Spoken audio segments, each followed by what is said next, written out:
Hello, Austin.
Out once again, Sanchez gets the job.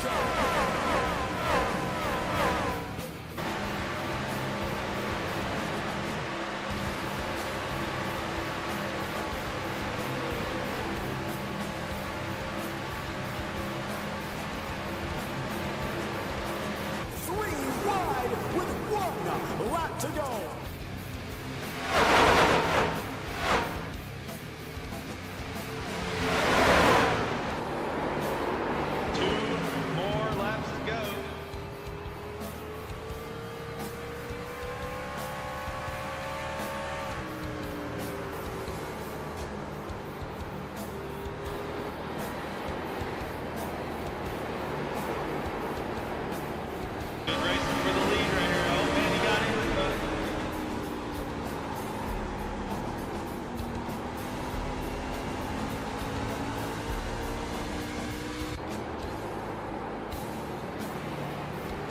Wow. Johnson gets one.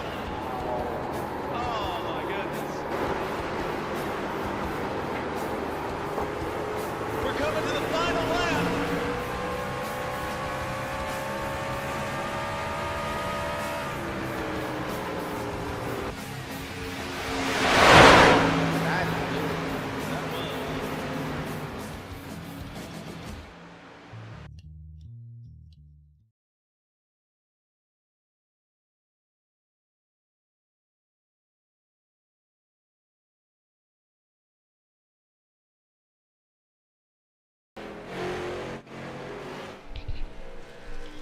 Hello and welcome everybody to PRA Network 2. I am Justin Phoenix, your host, alongside Flashbang. So, hello, Flashbang. Hello. We're all here at Oswego Speedway. This is going to be a good one tonight, right, Flash? Oh, it sure looks like it. This track is bumpy. Bumpy indeed. I'm doing an audio test just real quick. I'm not getting anything on my audio. Are you hearing my audio? Oh, yeah. Okay, there it's working. Yeah, shut up me. My gosh. I couldn't hear anything, so I was like, oh man, am I not coming through? We're live. That's cool. They caught everything we said here. So we're at Oswego Speedway. It's going to be a really bumpy one tonight. The first race that we're going to do are the street stocks. And as you saw as we first went live, we are attempting to get partnered with Grid Finder. Grid Finder is a new thing that we are doing here at PRA. You can search us up on Prodigy Racing Association on Grid Finder. I'm going to show, between the races, I'm going to show how to sign up on Grid Finder. It's a really awesome program to post your race schedules for your league, as well as if everybody signs up, you can do your point standings. And hopefully in the future, I've been speaking with the admin team over there at GridFinder, and it's on the roadmap to be able to add stats, league stats on there. So that'll be great for everything like Wreckfest and all the other leagues we do here in PRA. So, you know, we do use SimRacer Hub for iRacing, but GridFinder would be an awesome addition. You could actually go on there and look at all your stats between all our series. That would be pretty cool. And as I transition here, Flash, what are your thoughts on this race for tonight? You're gonna have to find grip tonight. The original, at least for the dirt layout for this, and when you look at the track map, it's really sharp entry, and then it just gradually widens out and sweeps out towards your straightaway walls. So you're gonna look for someone to brake early. I don't think it's impossible to discount multi-groove racing, as I'm out here testing with these guys, and it's not bad. It's gonna be fun, or it's gonna be calamity. That's about all you're gonna get. And as per usual with the short track extravaganza, we have first the street stocks for 50 laps, and then we have the late model stocks for 50 laps. And while we're at it, I'm just going to give you an opportunity while we're at the beginning of the broadcast. Let everybody that's watching know what's up this Sunday. So this Sunday, once we're done racing here, they're going to toss dirt on this track, and we will be running 360 wing sprints in the Sunday Showdown Series. And you were worried about flubbing it, and I almost did right there. Yeah, so that is run by another board of director here at PRA, Below Average Gaming, and there'll be prizes. There's no entry fee or anything like that. Just make your car look good, and hopefully we won't tear a bunch of wings up by the end of the night. Absolutely. Hopefully in this race we don't tear up the bottom of these cars. I'm not really worried about the street stocks so much as I am the late model stocks. Those sit a little lower. All right. Well, just to give everybody a little bit of a history lesson here of Oswego, I was reading the live chat, and I just have to say it online. Over on YouTube, the live chat, one guy says, "I was barely paying attention and thought you were saying partnering with Grindr." Hey, I've ran the Grinder paint scheme in NR 2003, but you know. I went ahead and put the GridFinder link in the YouTube. It seems we get a whole lot more viewers on the YouTube. Oh, we got a few on Twitch as well. Hello, everybody on Twitch. And so we're live on Facebook, Twitch, and YouTube. Currently, we cannot go live on our Facebook page because we do not have 100 followers yet. You cannot go live on a page until you have 100 followers. So I'm going live on a secret page of my own. And whenever the stream is done, I will change it over to where it's not private. It would actually be set to public. Actually, I can change that right now. I didn't realize that. So to give everybody a little history lesson, as I was going to before I saw the chat there in YouTube, it made me laugh. The Oswego Speedway is a 5/8 mile racetrack in New York. It was built in 1951 as a paved asphalt since 1952. The track has held dates on several national tours like the NASCAR Wheel and Tour Modified Tour, ASA National Tour, USAC Silver Crown Series, and it was temporarily covered with dirt in 2016, which is what Flash was just talking about, Shannon Milliken, that we're going to do this Sunday. Very similar to what they did in 2016, when it was held for the Super Dirt Car Series. And Oswego has...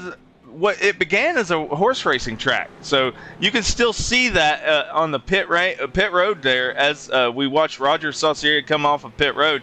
The fencing there that's coming off the pit road is actually part of the old horse race track, so that's pretty cool. That's why this track is such an odd configuration. which is going to make it interesting. Honestly, it's not just a normal oval. You've got some characteristics you've got to overcome on this track. And our team, make a little selfish plug for your setup shop, Flashbang. Yeah, if you could do me a favor real quick before I make that shameless plug. We have a third offer for commentary as well, which if that's the case, I could be an on-the-track correspondent because this looks like fun. So if you want to message Redline, tell him to pop in here. But anyway, shameless plug. All setups for this race are provided by Drives Like Shit Speed Shop. If your car drives like shit, then it will probably still drive like shit, but might be slightly faster. Yeah, I want to say thank you for all your work. We decided to just go with the default setup for tonight on both the street stocks and the late model stocks for this race, because we didn't want to be the ones to be blamed for any kind of mechanical problems, right? We'll let iRacing be the blame for that one tonight. Yeah, we used the regular iRacing setup for this evening for both the races. Anyway, so this used to be a horse race track. Now it is on iRacing as a racetrack. So, right now, as we begin, I'm going to move Redline in here. Hello, Redline on canvas. Thomas Coonan. Howdy, howdy. Welcome to the broadcast booth, buddy. I guess we're going to do some co-commentary tonight. Absolutely. Sounds good, buddy. Well, right now on the practice grid, we see that Dylan Davis is on the top with Nick Baum, otherwise known as Nicholas Yance. He wants to be called Nick Baum, so that's the last time, hopefully, I will accidentally ever say his name. It is Nick Baum. All right, qualifying is underway. So we will have an on-track correspondent with Flashbang. You can stay here in the broadcast booth with us, buddy. I will. And it looks like, how many do we have in tonight's field? 7? Looks like 7 to me. Unless, are you racing, Flashbang? Yeah, I'll join them for the night. All right, so we got 7 on the field and on the track, I mean. And Flashbang will be our in-race reporter. He can give us some insight on what's going on the track while commentating. Because he's obviously not going for any championship hopes. Oh, hell no. As I dirt track this thing? But let's... whoa, I just watched you hit the wall. Yep. Speaking of championship hopes, as everybody is qualifying, I'm going to put up on the live stream here the current championship standings. Speaking of championship hopes, Austin LeBlanc has really come in his own in these first 2 races in the short track extravaganza. That's kind of a shock, is it not? Absolutely. I remember when I used to race against him in my first season. I remember that I was used to racing other people farther up front, and I remember he was an upcomer, kind of getting his foot underneath him, and I'm glad to see that tonight that he's definitely come into his own, and definitely throughout the season he's gotten better, put some points up on the board. Definitely going one race in and out, and just seeing what can happen. I'm really happy to see him so far up, but don't forget about Saucier. I remember Saucier being quite the contender as well. Absolutely. He is second place in the points, 5 points back from Austin LeBlanc, followed by Alex Jones, who looks like is not here tonight. I think he even told me last week that he's not going to be here for tonight. He does not own this track. And so he's going to fall down on the standings a little bit. And then Rodney Roberts will be next. Joey Kuba, Dylan Davis, Nick Baum. Nick Baum, I still have it as Nicholas Yance on the standings. Alan Dyson, Dallas Sullivan, we're probably not going to make it tonight either. So that rounds out our championship standings going into tonight. Austin LeBlanc is the favorite. But right now it looks like on the qualifying grid, it is Nick Baum on the pole. 0.03 of a second faster than Austin LeBlanc. Man, I They bet got we're going to some be in skill to for give one out hell of there. a race here, especially with Nick Baum taking pole here with that Congrats on the point pole, three. Nick. But I really am interested in like what the drivers will provide tonight. How much line variation into 1 and 2 and 3 and 4 Alrighty, here at folks, this you know how track. this goes. Y'all Tonight continue. I will I be will be joining right back. you. I will be the guy that's Absolutely. probably turned around in the back all night, so don't worry about me. Don't make me do my job. I got iRace control up. This should be pretty easy. There's 6 of us. But last So race he's was talking all a lot clean. more Let's about keep the it going. track here. I've over the years I remember that And this four. track in particular definitely has a lot of different like textures and bumps and bruises when it comes to this track. And really talking about lane choice is going to be really important. Sometimes And I when will drivers say going that to if be I taking the spin bottom this versus car the out top, once, they're going to do a lot I'm of just gonna different park it. things to see if they can get the edge. I know that, for example, at this track, sometimes when it comes to trying to get past, trying to get underneath them is definitely the way. But sometimes you might even see some guys coming up from the high line and trying to late apex that final corner to see if you can get definitely a little bit more speed.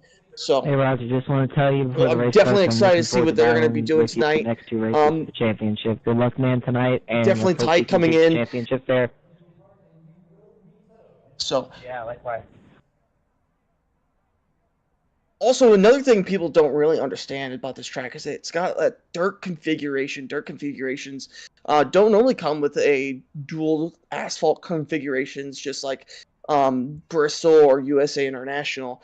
This is definitely the most recent addition into the oval series, about being like also a dirt kind of track as well. And with that being said, a lot of still like Phoenix was talking about earlier, the fact that this track used to be a horse racing track, you can definitely still feel that when you race around this track today, even when it's on the dirt configuration. Sometimes, even when you're racing on the dirt configuration, the bumps and bruises of 3 and 4 and 1 and 2, all the corners definitely have changed lines and the piling up of the dirt up the high side, and even just this when you get the dirt to move up the track, you can definitely see that the asphalt will definitely peek through to the bottom. But also a big challenge I'm really curious about today is seeing what the drivers can do when it comes to 3 and 4 out there in that corner. And because on the exit of 4, there's this huge dip, kind of like how it feels like coming out of some other tracks when they have a tunnel turn coming out. Or, for example, Texas, they got a big dip down there on the outside corner. Definitely curious of what's going to happen tonight. As now, we're going to be going through the grid here. Nick Baum takes pole with Austin LeBlanc there in second, with Dylan Davis in P3 and Rodney Roberts rounding out into P4. Next up in line, we got Roger Saucier starting in P5, with Shannon Milken rounding out in P6. God help me. Now, rounding out the field at the back is going to be Joey Kuba in that number 93 machine. Let's see how he can do tonight. To piggyback off of what Thomas was saying, and what he said about the bumps in the dirt configuration, there is definitely a bump in 1 and 2 that'll take you from mid-slide to straight real fast. Yeah, and that's going to be a big thing out there is see what the drivers can do and see if they can actually handle themselves and keep themselves composed when battling side by side, because sometimes if you're side by side in that corner, you're definitely going to run into some issues out there. And thank you guys very much for introducing us into this race. We're getting ready for green flag racing here in the Street Stocks, the Asphalt Assault Series, with Nick Baum and Austin LeBlanc on the point. Looks like they're going to be rounding out at turn 3 and 4. Definitely going to come out to the front straight away. They're about to go green as they hit the restart zone box on the exit here. And green is out. Side by side as they come into turn 1 here. Looks like Nick Baum has definitely got a little bit of a nose in front of Austin LeBlanc. Will he get clear? Yes, he does, coming out of turn 2. Coming into turn 3, it looks like we got Dylan Davis definitely looking on the inside there, trying to make something happen. Like I said earlier, this track is going to be tight, so it's going to be interesting how these drivers can keep their composure and get these passes done. There's a lot of patience out there. Absolutely. Last week we saw Dylan Davis lead every lap except for the last caution. So anything can happen. One little caution, and Dylan is going sideways, but he saves it. Nice there, save of the 44 there coming out into turn 3. Maybe came in a little too hot, trying to see if he can push the envelope just a little bit more. But sometimes you push a little too much and you give up position, just like he did with Roger Saucier there in third. We're riding on board on the PRA Network 2 stream with Dylan Davis looking at Roger Saucier, Austin LeBlanc, and Nick Baum in front of him. Ignore the fact that me and Coob almost killed each other. Definitely. We're looking up here in the front, and it looks like you can almost like lay a blanket over these guys here. Definitely is very interesting to see how much they can push, and sometimes even though if you're running under the blanket, that dirty air is going to be a problem in these corners. We don't know, though, if we're going to see much of a problem here tonight with dirty air. But, man, it's quite interesting that even a smallest mistake is going to cost you a lot here. We're looking off the back bumper of Nick Baum at Austin LeBlanc. He was so close to him, almost making contact, but there was none. Very clean racing so far in the first 5 laps of this event. Ooh, a little slide by Austin. He's trying to get his nose underneath there. Definitely. And around he goes. Contact. There is an incident. There is a caution. Austin LeBlanc went around. Wow, you could definitely see in that incident there that he was trying to get his nose underneath the 22 in front. Just couldn't do it, and the 22 shut the door, and he just had nowhere to go. And just as he was trying to pick up the momentum, Saucier picked up on a mistake that he made, and sadly caught them both in a wreck there. Absolutely. On the live stream, we're going to look at what happened again in slow motion. Austin LeBlanc was on the inside of Nick Baum and on the outside of Roger Saucier. Sorry, Coob. Really, it was just a racing incident, but, you know, the rules are the rules. Those that cause the incident get an EOL. It looks like it was Austin LeBlanc and Roger Saucier. Nick Baum got an incident, but I really don't see where he was involved. We're going to watch that again from his perspective. Well, sometimes in iRacing, sometimes you get those phantom 4Xs, and that might be a case of just a phantom 4X. It was mostly majority between. It's because I think he got the incident because LeBlanc hit his rear end as Roger hit LeBlanc. I can't give a fault to Nick Baum on that because he was holding his line. He didn't do anything. He didn't actually cause the incident. The two that were involved, in my opinion, was Austin LeBlanc and Roger Saucier. That's definitely. Too? That sounds, that's my opinion anyway.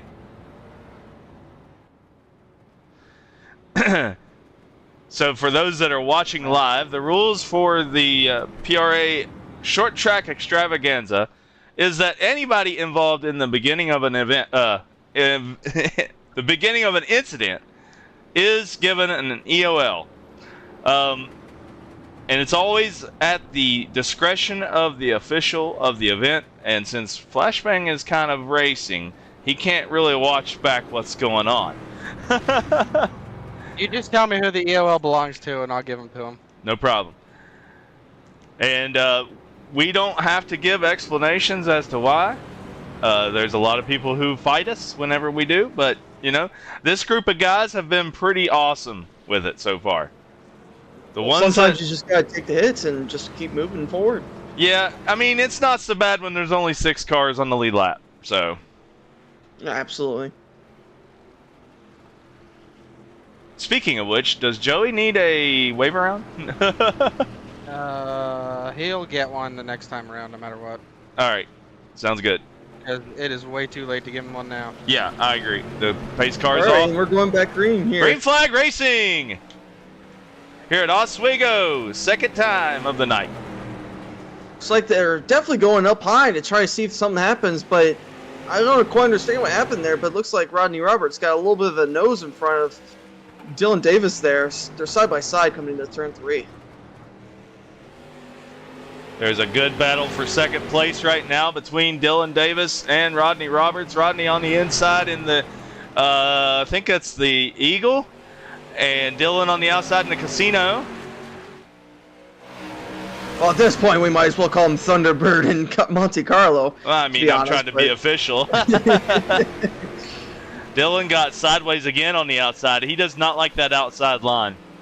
Definitely. Also, another thing to be kind of mindful of is if you get off the racing groove, the bumps actually get kind of worse on certain tracks because that section of the track has not been run on as much as comparative to others. And it seems like we're getting a classic case of the outside line is just quite more bumpy due to the fact that it's just not rubbered out.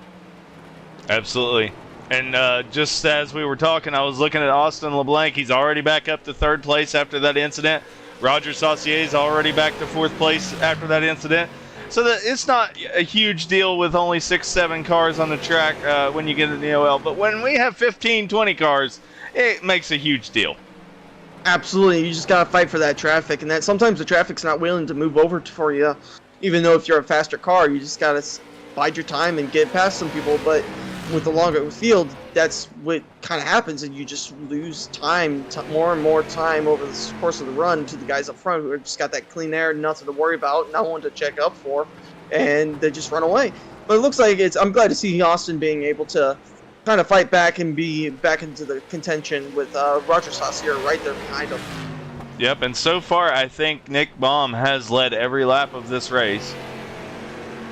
Absolutely, and like I said, being in the lead just means no traffic, no nothing that's going to hold you up, and got that clean air, a little bit more downforce going for you, and you're just going to be able to drive away. But at the same time, you got no reference sometimes, and sometimes that can make a mistake. But it looks like he's doing a great job holding his own out there, making every second he's got with clean air count. Absolutely. We're going to take a reverse look from Nick Baum's bumper back at Rodney Roberts. Rodney Roberts is the king of PRA iRacing right now. He has 66 starts in this league. He's 20 plus more than 2nd place on starts. And he's won 6 races. He's got the most wins of anybody in the series so far in the league. But he's yet to win one on these short tracks in the Asphalt, Assault, or the late model stocks. He is at the closest he's been right here, 2nd place, right on the bumper of Nick Baum. Absolutely, and you know, even though you don't win a race, you definitely over time, in my humble opinion, the stats just get closer and closer for you. And Rodney's going to take the inside of Baum, and he bumps him a little bit. He's going to take the lead. He's going to lead that lap. Looks like we have a new leader of the 29 of Rodney Roberts. Rodney Roberts, as we were just talking about him, takes the lead with 30 laps to go. And as you see, Nick Baum definitely on the outside groove, and you just see him plummet. Like, he's just going farther and farther back, and you're definitely seeing the difference in how the track is behaving on that outside line. It just makes you go farther back. Absolutely. Nick Baum, he's not in it for the championship here in the street stocks. He's just using it as practice laps. But when we come to the late models, he's the point champion right now. Is he getting some much needed practice on the track right now with these cars, with the way they handle different? Well, like with every racing series, every lap matters. Every lap you put on a track is just a little bit more to show you how much experience you can gain. And as you see, he makes just a beautiful pass on Austin there to get back to 2nd. That was very beautiful. But every lap you turn at these tracks, you just get a little bit more experience of how the racing might end up being in the higher series. But at the same time, he's also got in mind that sometimes, even though if you run Xfinity, for example, at like Richmond, those cars will run completely different compared to the Cup cars, and those cars are going to have to use more brake, have to get more rotation in the corner just to be just a little bit more faster. But at the same time, you get to experience how the racing is going to pay out with every kind of move that you make on the guys, especially if you're racing guys who are going to be racing in the feature at the next race. Absolutely, and as we were talking, there was an exchange of positions there between Nick Baum, F-Baum, and LeBlanc. He passed him and then got passed back by LeBlanc, putting LeBlanc back to 2nd place, securing his points lead if he finishes right here. Definitely something to pay attention here. But when you another thing they're gonna have to definitely look into is the fact that if I was gonna be in Nick Baum's position here, I would be thinking about how try to fight, but not fight too much where Rodney's going to run away. If you fight with the guy in front of you, the guy in the front, lead is going to definitely drive away, because every time you fight with the guy in front of you or the guy behind you, it sometimes will end up costing you time. And time is a huge factor, especially if you're adding tire heat to the car, because adding tire heat actually will cause the tires to wear even more past the normal state of everyone else. So something to pay attention to is definitely when is a great time to pass, and maybe that little skirmish there definitely made that 22 slightly slower on track, as you can see right now. And it looks like Austin LeBlanc is reeling in Rodney Roberts. Can Rodney hold off for 22 more laps to win his first short track race of his PRA iRacing career? I can definitely see him do it. It's all about picking your times, picking your lanes, picking the lines. Everything is a PP or TLL. Austin's going to move up high there. Sorry. Definitely picking the lines, picking the time, picking the run of the life. Essentially what you got to do. You got to make sure you pick it at the right time and just defend in the right places. And I believe he could definitely do this, as I've raced against him. He definitely puts up quite the defense, similar to Ryan Newman at times, and I think he can do it.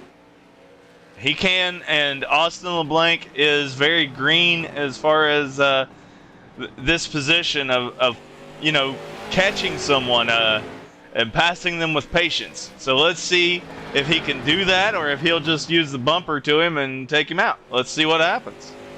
Another thing you have to remember is Austin using more tire? Is he pushing the car a little bit harder? Because we don't know if Rodney's actually, he might be just keeping it lax right now and kind of just setting the pace of the race. But Austin could be trying to push and try to get by him, and that could end up being costly. As we can see, Nick has kind of filed back in and kind of caught back up to these two. So it could be definitely that Rodney's just keeping a constant pace from these guys right now. Absolutely, and Austin just had a scare because he just blinked. He just blinked out and came back in. We know that he's had internet issues in the past. Supposedly he had those resolved, but I just seen him completely disappear while you were talking and come back in, and my iRace control even said he went to not in the world. That's what NIW means. He was not in the world for a second. So that could make someone nervous when they're trying for their championship hopes and also their second career win. Definitely, and I think Austin is going to have to be really patient here. He's going to have to be mindful about where Rodney is going to be choosing to defend. My bet is Rodney's going to always going to be taking that bottom, but looks like he's got a little bit more of an arc than Austin, so there could be a possibility that less tire wear is happening. Absolutely, he's Austin's getting a car. whole lot more straightaway speed than Austin is. But at the same time, Austin could be conserving, and we really can't know, but definitely staying within attacking reach here. I wouldn't be surprised if we saw a bump and run from Austin here. I do love the amount of green flag laps we've had in this race. We've had one incident, and that was with Roger and Austin. But that was it, and they recovered very well from that early incident, and Nick Baum led the first part of this race and now is following Austin. Definitely looks like it to me, too. He's kind of just simmered down for a while, and looks like he's kind of struggling to keep a little pace with Austin and Rodney right now. As he got close, he hit the wall there. I saw that. I kind of saw that off the corner of my eye. Looks like he's definitely trying to keep up with them, but the question is he pushing too hard? We are going to ride on board here on the PRA network. Onboard cam with Austin LeBlanc as he races to try to catch up for his second career victory in his short track career. Or is Rodney Roberts going to win his first short track race? Or can Nick Baum be the spoiler here? And let me say this. First 2 weeks of the series, Roger Saucier has been in the third position and could have capitalized on winning each time. Go ahead with what you were saying. Well, you can also see as you were riding on board with Mr. LeBlanc here, and you could see that the line differentiation is crazy off these two. One is getting a late apex and one's getting an early apex, so you can just see the straight up differentiation in line. And it looks like Rodney's got a little bit leaning onto that, like that little bit of that banking there. Definitely trying to see to get better exit. And it looks like he's getting just a better execution in these corners. But it looks like because every time you come out of the corner, you see Austin's kind of like overturning it just slightly. But at the same time, what do I know? I'm not in the car right now. But it's very interesting. Very interesting to see what's going on with the line differentiation here. And I'd love to give you an expert opinion, but I got nothing. I'm slow.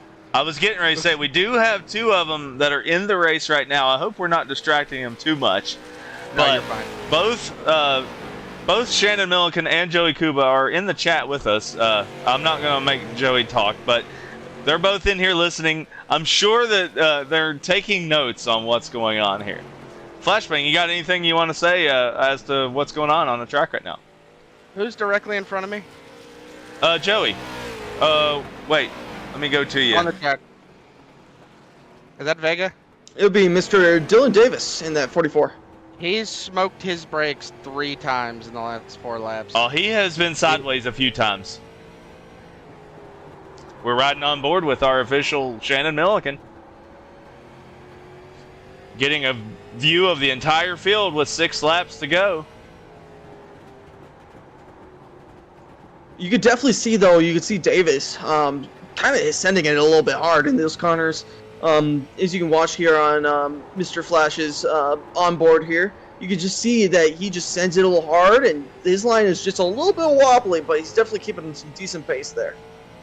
And as we're talking about this, let's go check out the race for the lead because it is heating up, guys. Ooh, it looks like we're going to be getting a little juicy coming into these final moments here. Oh Ooh, my God! Whoa. LeBlanc got right up on his bumper right there. Oh, this is going to come down to the wire, I think, Mr. Phoenix. I think this is going to come down to it. Yes, sir. We're going to have 3 laps to go this time by. 3 laps to go in these street stocks. Rodney Robertson, the Eagle 29 AC Delco car, and Austin LeBlanc in the number 11 Panther with no sponsor, I don't guess. I think that's Fanatec. I don't know what it says. Looks like it's a Louisiana Tech car. Okay, I seen Tech. That's all I saw. But these two are heating this race up right now. Nick Baum is kind of off. He's a second and a half back almost from Rodney Robertson, and then back behind him is another second, Roger Saucier. So the race right now is number 1 and number 2. We're coming this time by. White flag. Final lap here at Oswego in the street stocks. Who is going to take it? Well, Is it going to be we Rodney see Robertson? Austin here coming. Is he going to dive bomb it? Austin got really wide there. Shannon Milliken gets a 2X. I don't know what happened there. I junked it. Don't worry. And Rodney There Roberts with his first career short track victory in PRA. What a good finish. race. What a finish. So our top 3, Rodney Roberts, Austin LeBlanc, Nick Baum. To round out your running order, Roger Saucier 4th, Dylan Davis in 5th, Joey Kuba 6th, and Shannon Milliken, our race reporter and official, in 7th. And I'm on the board, but I'm not actually in the race. So we will get our top 3. Top 3, please make your way to Discord. That is exciting. We're watching Rodney Roberts burn him up right now. They're good, Flash. You're good, Flash, apparently. Yeah, I absolutely smacked the shit out of him on like the 3rd lap. And the only reason it wasn't a caution is because we both straightened it out and kept going. Oh, I didn't even see it, dude. Rodney I Roberts. didn't think he'd slow down like that. I'm waiting for Rodney in the Discord. There he is, Runner. Would you like a... Rodney Roberts, your first career short track victory in PRA iRacing. How does it feel, my friend? Yeah, it was a good race. Saved tires at the beginning and just kind of stayed far enough ahead of second place to pull away if I had to. Man, you were really arcing it through those corners, just taking it easy, it seemed. Yeah, that was that track elite tires. You slide them a bunch. Tried to stay easy. Took my opportunity to get the lead. Pretty confident once I got the lead at the short track like that, I'd be able to pull away. Man, that was pretty exciting.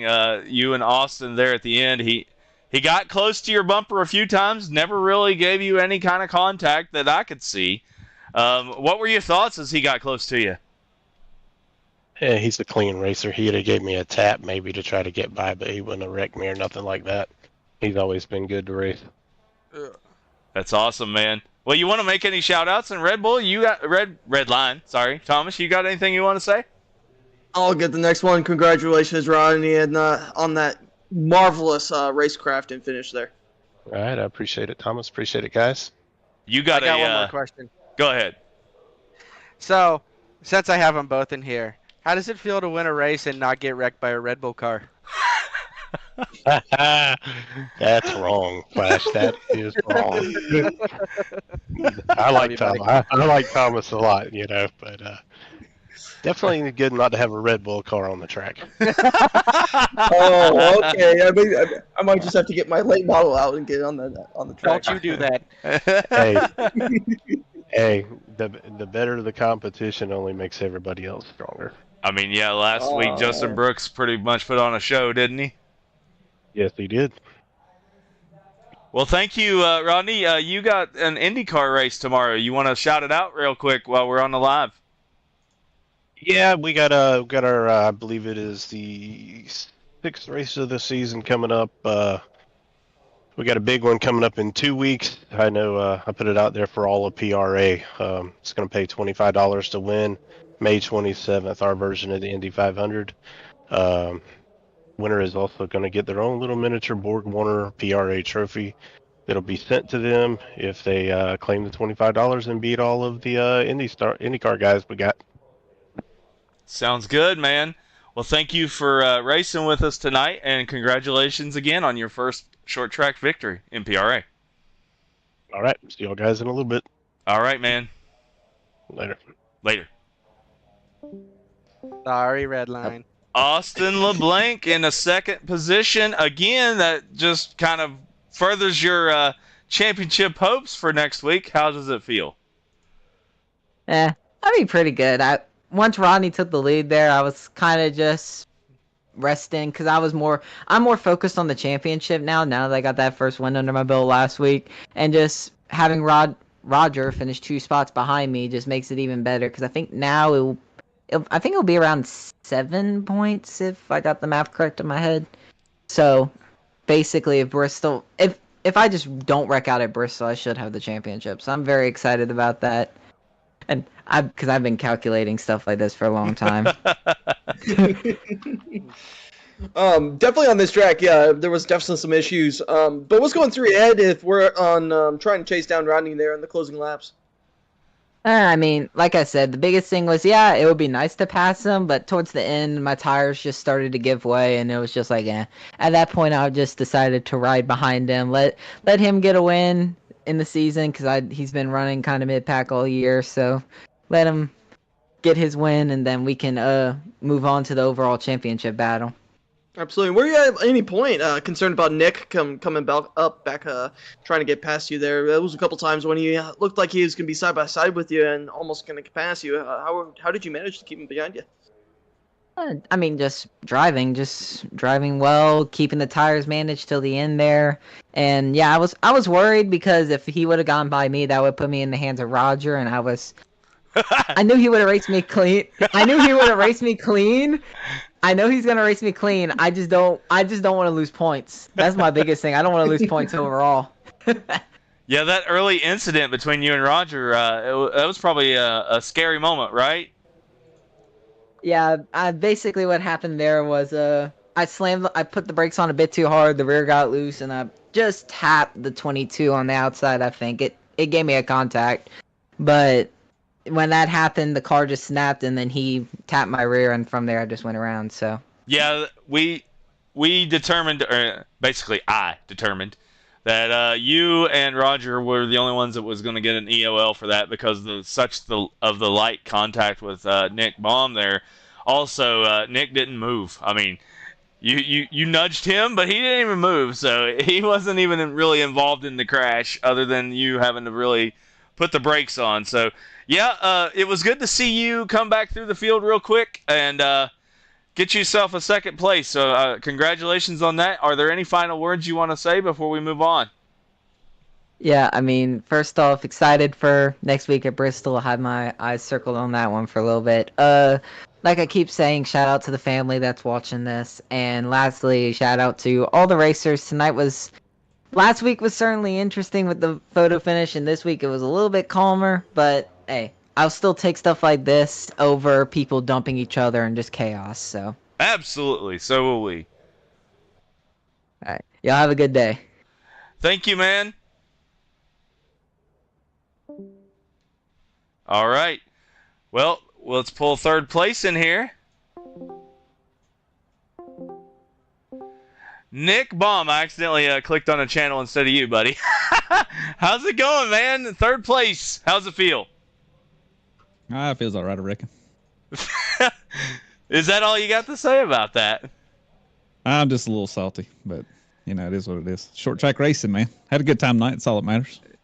It's a little salty. Give us the tea, man. Give us the tea. Let's hear it. I mean, I'm not here to throw slander or give you any juice. I just know I led the first 20 laps. I was saving tires, you know, trying to take care of them. I was really going to drive it pretty hard for the last 15. Rodney got a little desperate, drove it in deep on lap 20 and bumped me out of the way and slid me way up the track. And him and Austin got around, and that was about all she wrote because this is a single lane track, man. Like if you're not on the bottom, I mean, you just pretty much got to wait for somebody to mess up in front of you to get past them. So, you know, it is what it is, man. It was a chase game after that, after you got shoved up out of the line.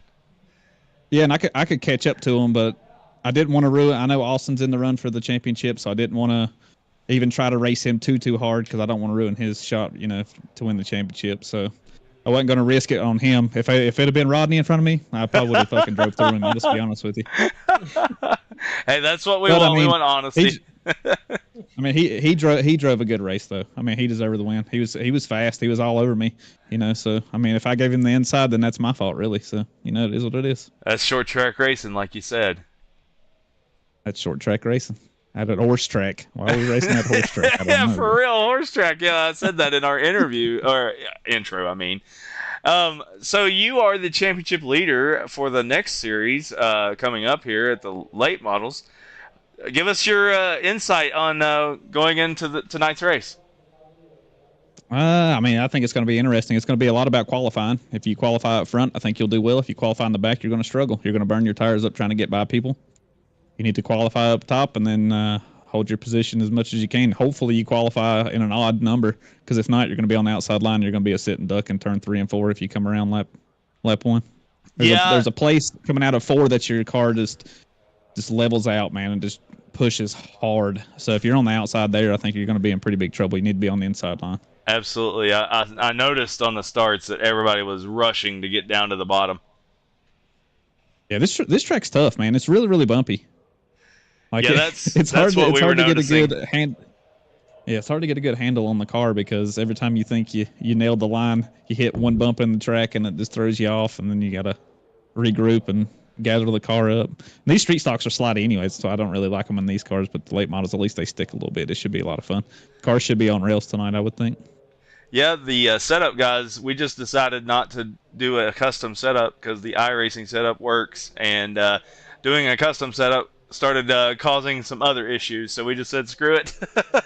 Go with the default setup. Yeah, it should be fine, man. I really do believe. Like, yeah, it's going to be a tire management game. Don't burn your tires up too early. Stay on the bottom line and cross your fingers that nobody runs you over. Absolutely. Well, good luck in tonight's race. You are, let's see here, you are 6 points ahead of Austin LeBlanc going into tonight's race. So you got a bit of a cushion with 6 or 7 cars on the track. So we'll see what happens. Yeah, we'll see what happens. Appreciate you, man. We'll see you in a little bit. All right, man. Appreciate y'all. See you in a bit. See ya. All right. Is everybody there? That's We're here. Red Bull and Flashback.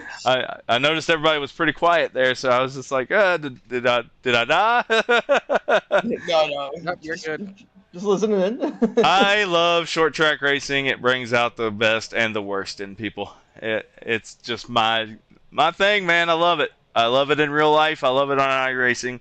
I definitely love it here in PRA. There's no love loss. You know, we're just here to have fun. Short track racing is definitely something that brings out the heat. You know, it's not like most of your big tracks where you have a lot of room. Uh, you know, there's not a whole lot of room. That's the point. You got to move people usually to make any advantages. You got any comments on tonight's race going into the late models, guys? Well, I'm pretty excited to see what happens. Definitely a difference between the two cars. The late model definitely having a lot more downforce and stuff like that. But I'm really excited to see how much that those drivers definitely can transfer over. Absolutely, We're gonna junk Flashbang. some cars. You're gonna We're junk gonna some. junk some cars. It's gonna basing it off what we were told when we were making the setups. Some people are gonna get junked and not gonna be happy. Well, that is the name of the game apparently in this track at Oswego. It's why a lot of people don't like it apparently. All right. Oh well. Any insights on the late models? Anybody? You got any of your favorites?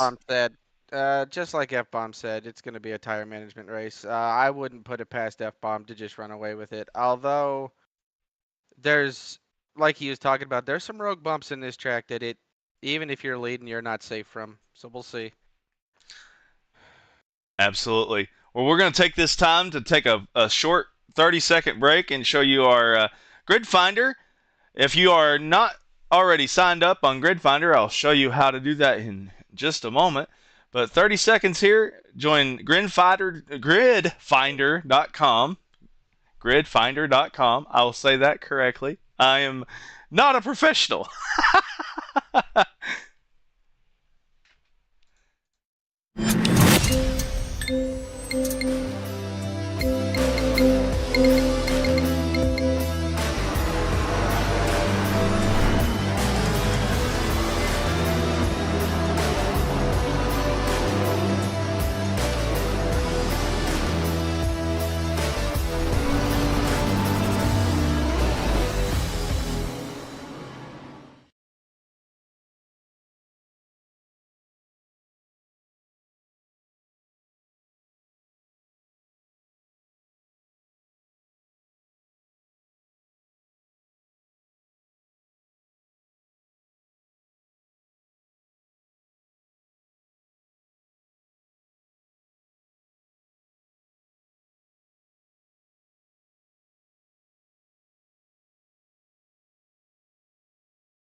Hello, everybody, and welcome back to PRA Network 2. This is Justin Phoenix, your host. And before we begin our late model stock series race at the PRA Short Track Extravaganza at Oswego Speedway, I just wanted to give you guys a heads up on Grid Finder.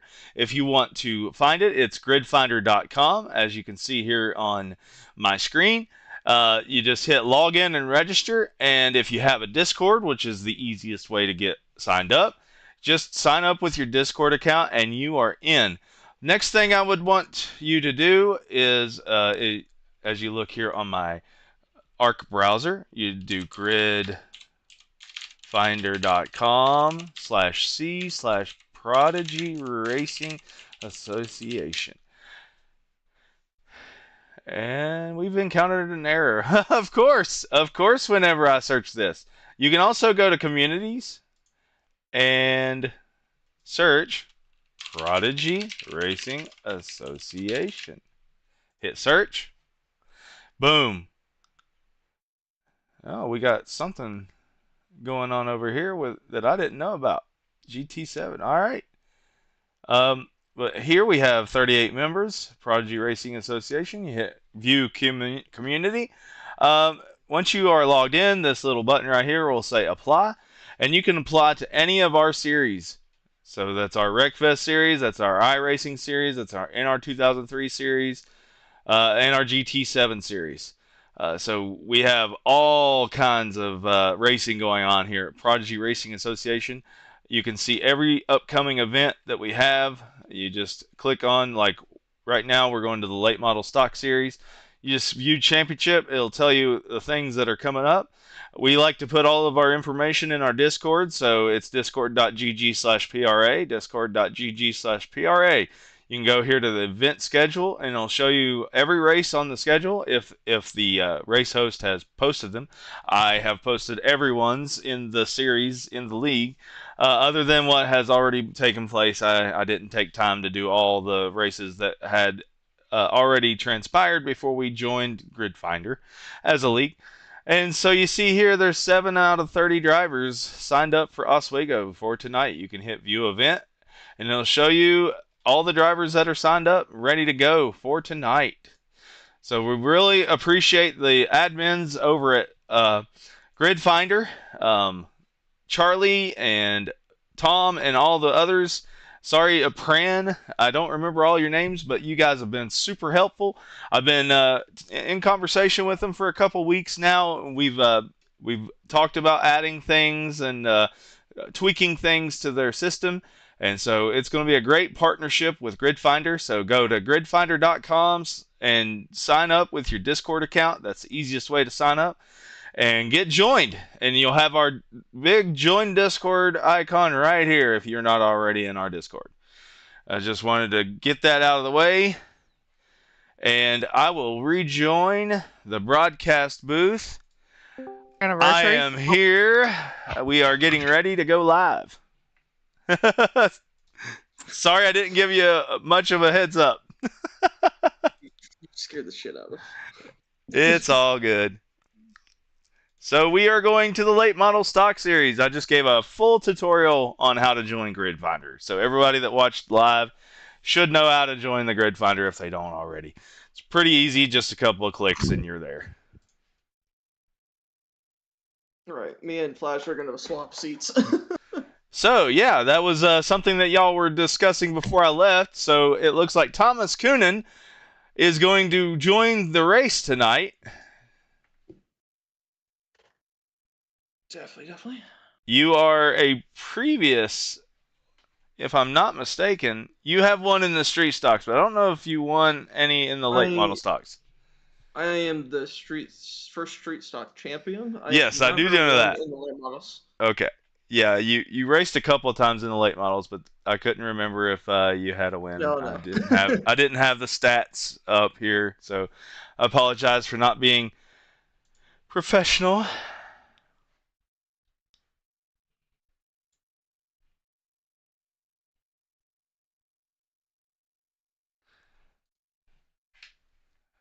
You guys got anything to fill the dead air while I'm loading up the sim? Go ahead. Yeah. This is gonna be a little harder because the bumps are a little bit more effective against the street stock's a little bit more up in the air than these things. It's gonna be interesting. It's gonna be like driving through Pittsburgh. You're better off avoiding the potholes. That sounds like a typical drive in West Virginia. Everywhere. Yeah. Yeah. Is your orange cone flower in full bloom? Yes, 100%. Yes. Yep. So I live literally less than a mile from where I work, and there are 3 road construction signs between that mile distance. Yep. They always seem to be fixing the same stretch of road, but it never changes. I know, right? Yep, exactly. So we're getting loaded up here in the sim. I apologize to all those watching live. I will get it back over to the live event. And we are here at Oswego once again. We're watching practice, and it looks like Thomas Coonan is on the point right now. There's a mistake with the numbering, so my number is going to be a little different. Number 97. But you're number 58 in the sim. Yep. Sorry about that. It's only for tonight, though. It's a Red Bull car. You'll know exactly who I am. No.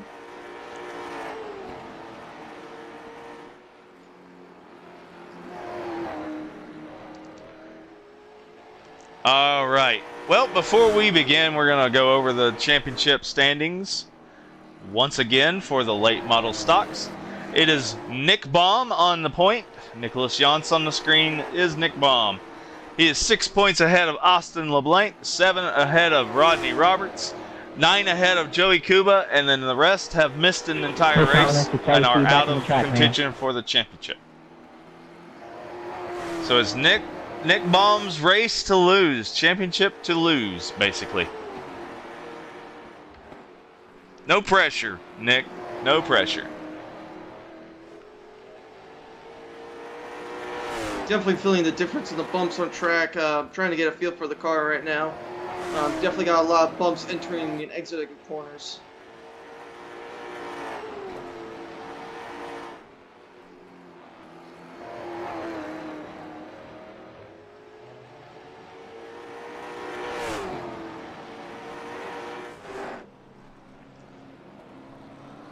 Oh, you just got slammed.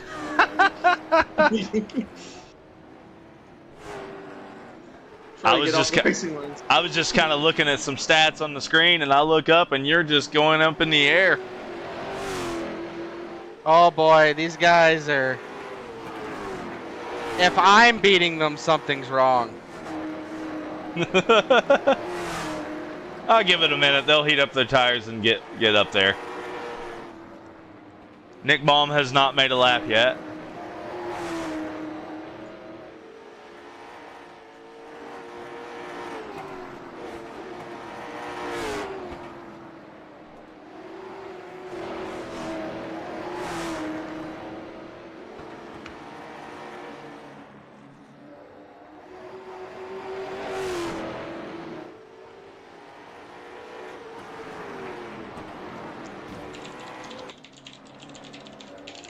For all those watching on the live stream, you can join our Discord at discord.gg/PRA. I put it in the YouTube chat.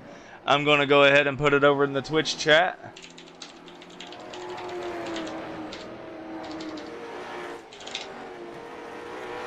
And over in the Facebook chat. It is already there in the Facebook chat.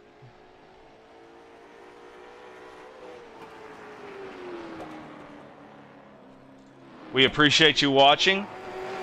We'd like to hear who you're rooting for. I see that FedEx Cup Series is rooting for Lance to win the race.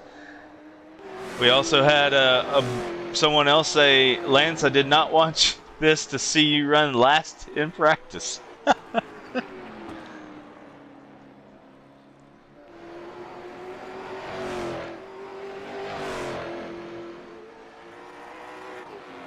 Yeah, that bump coming out of 4 sends you straight to the wall if you don't avoid it. And Nick Baum is now on the track in that beautiful number 22. Was his name Evan Varney? I'm just going to guess that one now. Is he talking to me? I have no idea. Oh, wait, no, he's watching the stream, remember? Oh, yeah.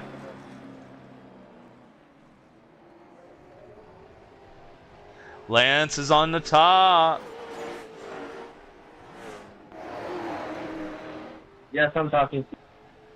Okay. So you're aware, at the start-finish line, there's a bump on the high line that you will take air. So that should be interesting. Oh, gosh. Yeah, that took me all four wheels off.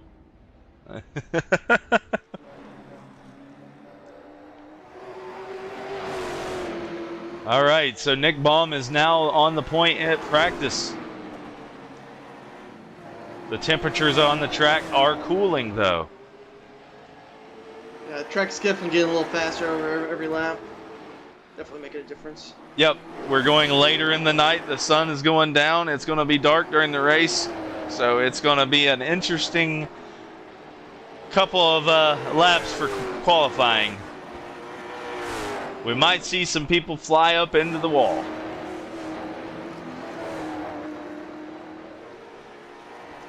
And if that takes place, my voice is going to be gone.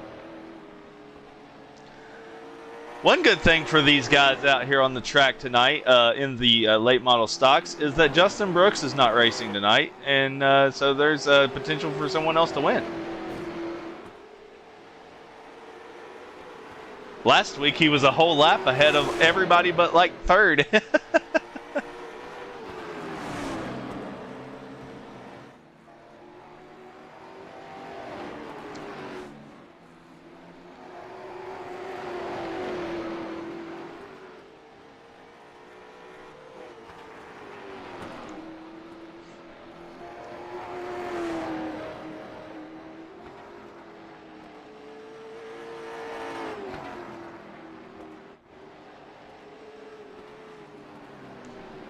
Someone in the chat rooting for Dylan. All right. Dylan Davis. He has been with PRA for the last 3 years. We've raced with him in Wreckfest for a long time. Saw him basically disappear for a while, but he has came back and is now racing with us in iRacing.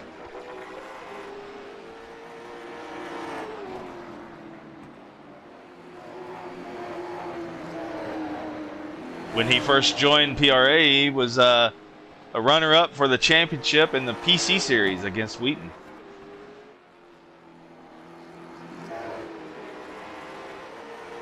Some names we haven't heard for a while, right, Flashbang? No, I know. I miss the core group of Wreckfest drivers. Yeah, whenever I switched to iRacing as my main racing sim away from Wreckfest, we kind of scattered everywhere.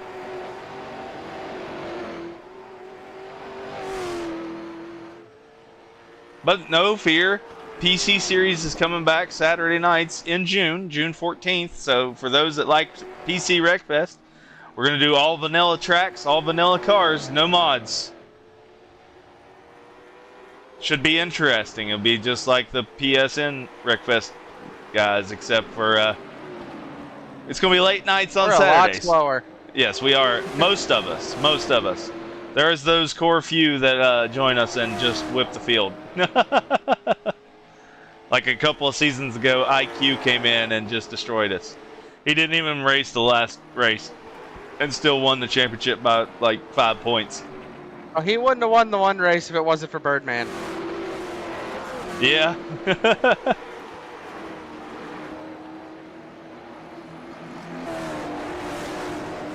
Birdman usually races with us on Monday nights, but he is in grad school now. So a lot of his time is taken away with that, and so he's not able to make the grid with us on Monday nights.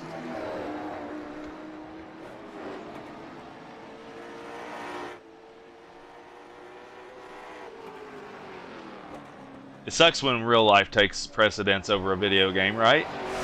It does. But yeah, anybody watching, PRA would love to have you. Discord.gg/PRA. Come and join us for the final race next week at Bristol in the street stocks or the late model stocks. You can join us June 14th for PC Wreckfest. You can join us tomorrow night for IndyCar Series and Sunday night for the Sunday Showdown Winged Sprints at this same track on dirt.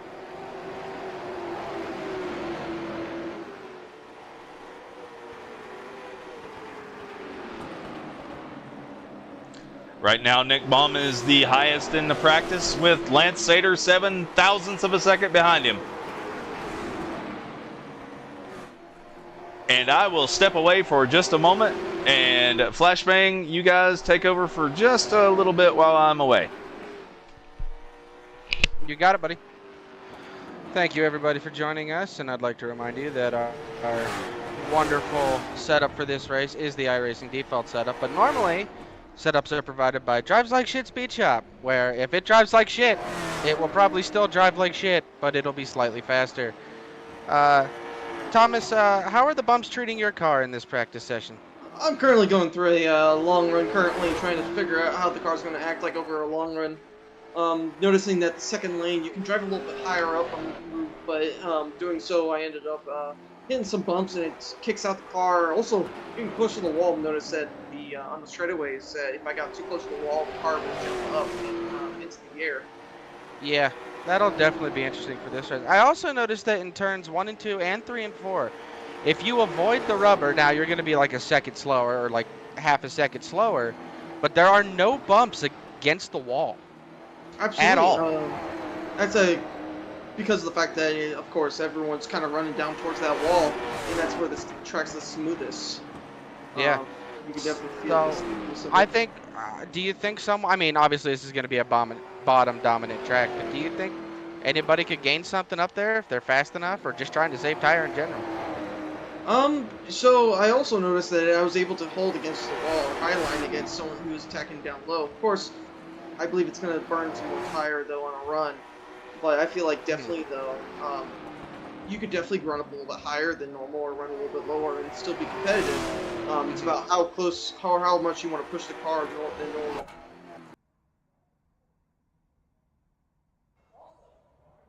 And also, of course, paying attention who's around you. Yep. Alrighty, allow me to give me my pre-race spiel here.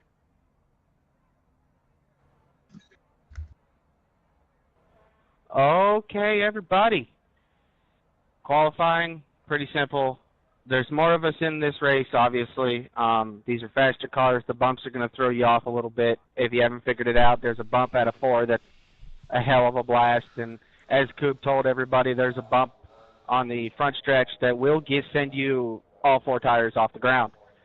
Please be careful. Be mindful of it. Fair warning, there's a Red Bull car on the track, and that may be my fault. But you're going to be okay. Same rules apply as the street stocks. Just keep it clean as best you can. Thank you very much, guys. I am back. No problem, buddy.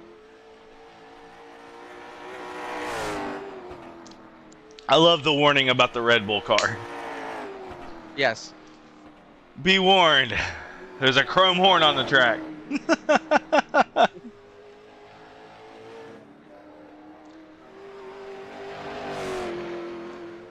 He looks like number 97, but he's actually number 58? 68. Yeah, I'm not quite as fast in these cars. Definitely not my normal jam.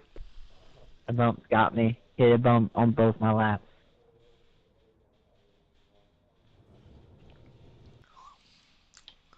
So far, Lance Sater is on the point.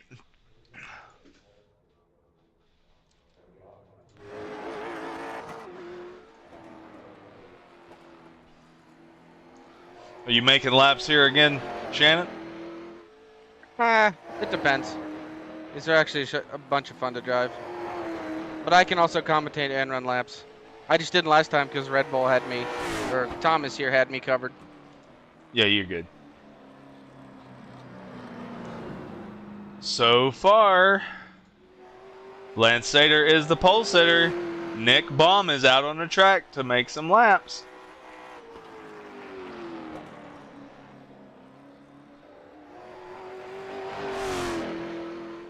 Again, like I said last week, Lance Sater is the most improved from last season. He is. As you said, he struggled with car control. I know Mr. F. Baum, or Nicholas Baum as he likes to be called here, has worked with him and helped coach him up to speed. And it's been nice to see him do well. Look at that. He still has some car control, but, you know, he'll be all right. It looks like Lance Sater is going to be the pole sitter for his second race back in PRA.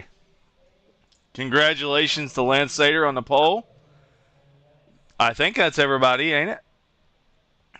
Yeah, that's everybody qualified. Yeah, so Lance Sater is officially, I think that's his first career PRA pole. Good for him.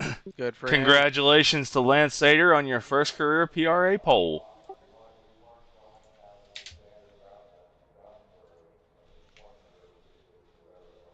Anyway, you can take it from here, Mr. Official, if you want to start talking or give him an extra minute to get prepared. It's up to you. I got it.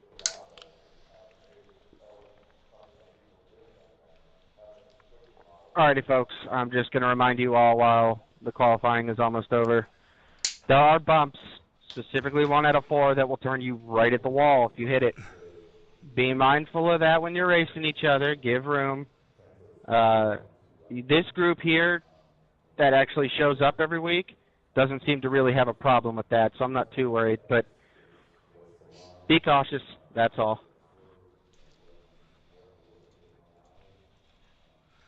I'm sure. Congrats, Lance. Just wanted to say that, man. I'm sure Lance is jumping in his boots because he was excited. Dude, I was so nervous. I thought Nick was going to get me. Sorry, Flesh. I'm not here every week. I'll drive better from now on. We have a new sign up in the Discord for Nicely the done, late Lance. model stocks. So give me just a Thomas, you moment. still in here? Damn. You and I are starting in the back. So where there's a bump where you will take air. I'm not gonna say where. I'm gonna let you find it, but it's a wild ride. Big LeMay. No, I found it. I hit it during qualifying. That's why my lap is so abysmal. I will say, Nick, there's still an FFF bomb logo on the car if you can see it on the door. Hey, nice. All right, let's get her lined up and hope to God this goes well. Am I going to the back though? Seriously? Yeah, you and I are. Okay. Don't make that a reason to knock people out. It won't be. Already got it. Yay. I need to give myself one, but I can't find the...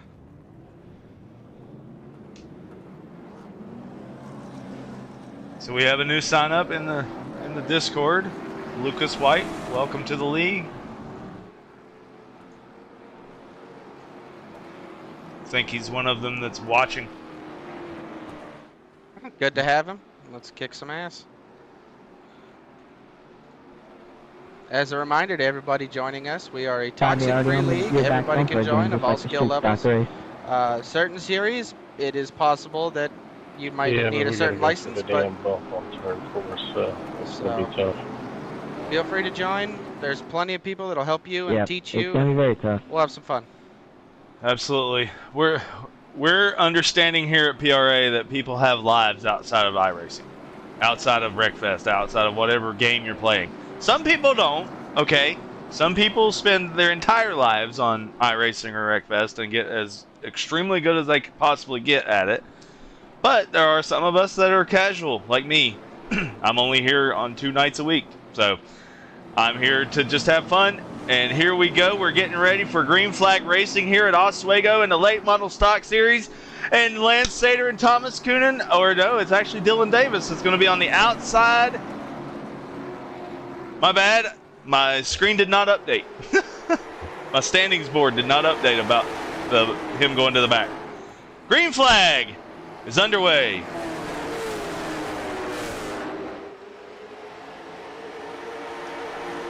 So far, we have single filed out in the first 3 cars. Rodney Roberts is on the outside. He's going to lose some time out there because we know that outside line is not good. Austin LeBlanc is going to take a pass on the inside of Rodney Roberts for 5th. We have Thomas Coonan down there in 6th. He's on the inside. He's also going to take some space. And Shannon Milliken just hit the bump. I've seen you fly up in the air. Right now, Lance Sater is moving ahead of Dylan Davis by half a second. Austin LeBlanc just blinked. Oh, there's an incident. That should be a caution.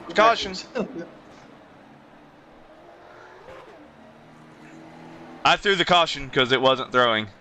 Yeah, I was backwards. Yeah. All right. That is the first caution of the race. We will watch it back and see what happened. I think it was Thomas Coonan and Rodney Roberts. And we have Thomas in the booth with us. I'm sorry if I make an opinion that you might not like. I'm watching it back. We'll see what happens here. Just race for fun. I'm not really not really. Papers on backtrack. Papers on backtrack. And so they come into turn number 3 here. Rodney's up on. Bump on in 4 is no joke. And it looks like Rodney just gets into the back of Thomas a little bit. Yeah, scared me to death. So it looks like the two that need an AOL is Rodney Roberts and Thomas Coonan. It just felt like when he got in the back of me, it just lifted up my rear end and it kind of just sent me around. Yeah, I hit one in the back. All good. We're not mad at. Smacked the wall on accident. So. What's that, Shannon? Who needs an EOL? Thomas Coonan and Rodney Roberts. Alrighty. We're not mad at nobody. Oh shit, I cleared his penalty. What'd I do there? Thomas, I'm going to give you the spot on the restart. I don't know what happened there. It seemed like you parked it in the middle of the corner. I was just taking my normal line, just trying to keep it under me. I kind of slowed up a little bit because I didn't want to get back in front of me. It's okay. It's okay. It's all good. It's all good. Going here. Yeah, it's simple. All right. I don't think I got any damage either, so. Does not look like anybody is pitting, from what I can tell. First caution of the night. So we're going to rack them back up double wide, and that will put Lance Sater beside of Nick F-Bomb, his mentor. So it's going to be the teacher and the instructor side by side on the green flag. The teacher and the and the student is what I meant to say. I realized what I said after I said it. Yeah, I just made a mistake there. It's all good. 1 lap to green. Here we go. So, guys, Thomas, what's your thoughts so far on the car here? Definitely it's gonna be a single file race. It's all about trying to find where the grip is comparatively to the guy in front. Yeah. Just feels like it's gonna be hard to make passes here, but you know, definitely trying to see what we can do to get forward. And racing's good so far. I just cleared your black. I don't know why you got a black flag. Because I was ahead of everybody when they got going. Okay. That's why yeah. Green flag underway. Yeah, what just happened? I fucked up the start, is what happened.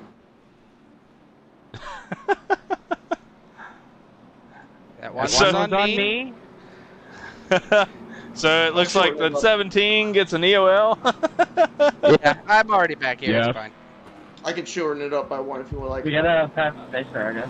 Yeah, I can set it to go 1 to green this time by. Hold on, don't do it yet.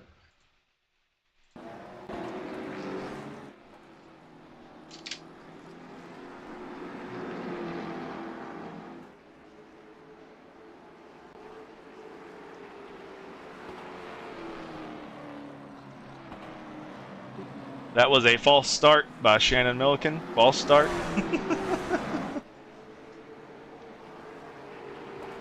want to watch me screw up a race? You want to see me do it again? Did I come through in the sim? Because it didn't show me light up. You did. Okay, good. I heard you. Where's the pace car at?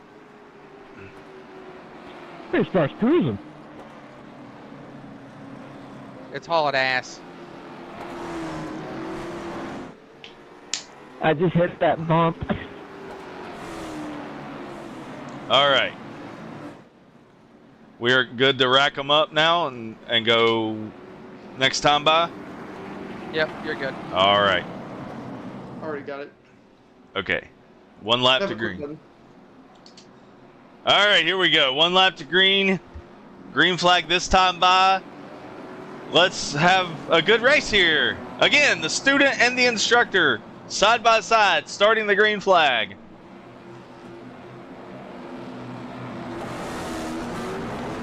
Green flag, here we go. Into turn number 1. Lance Sater is on the point. He's going to take a huge lead.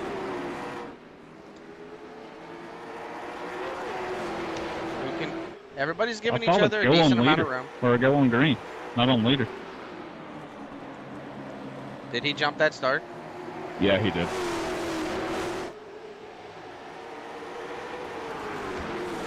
I don't know. I didn't see it. So we can watch that back real quick on the live. We'll give a warning, at least. Yeah.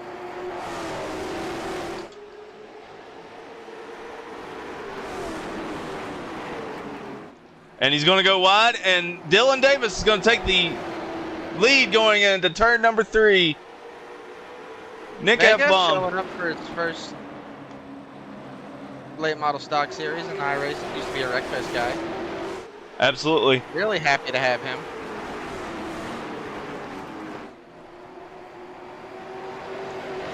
And it looks like Lance Sater got mixed up with everybody going backwards. Now he's into 3rd behind F-bomb and Dylan Davis. It's a challenge to say everybody's names where everybody has so many different names. With the Discord names and their real names, and then their iRacing names are all different. So right now your running order is Dylan Davis 1st, Nick Baum 2nd, Lance Sater 3rd, Thomas Coonan 4th. I'm going to say since Lance kind of let up and let everybody by him there, so I'm okay with that. But the next one, if we have another caution, we will make sure that everybody knows we go on the green, not on leader. Typically, I'm not officiating while commentating. Right now, it's single file, which is the norm for this track.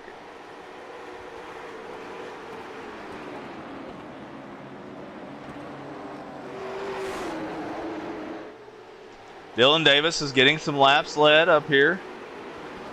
Followed by Nick Baum, our points leader. Nick's doing well. He's just biding his time behind Dylan Davis. And it looks like Thomas Kuhn is going to take the inside of Lance Sater for 3rd position. Lance is stuck on the outside. Austin LeBlanc's going to try to grab that position as well. Austin's going to stay right on the bumper of Thomas Coonan.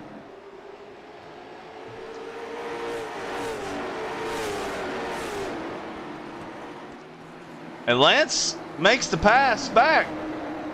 He holds that position for now. He is making that car super wide.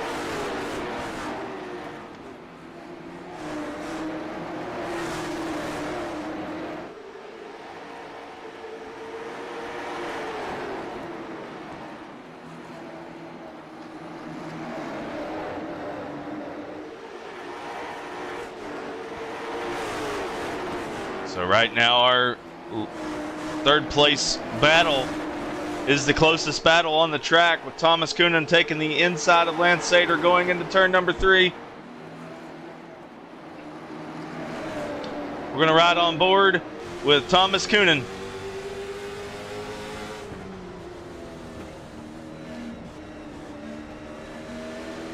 We're going to see this from Austin LeBlanc's view because he's watching this battle out the windshield.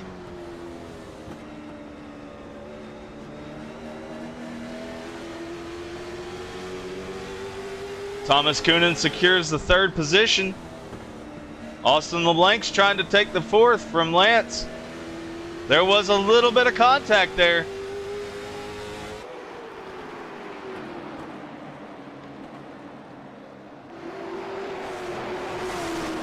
And now we have a battle between Rodney Roberts and Austin LeBlanc. If that will be for 5th position.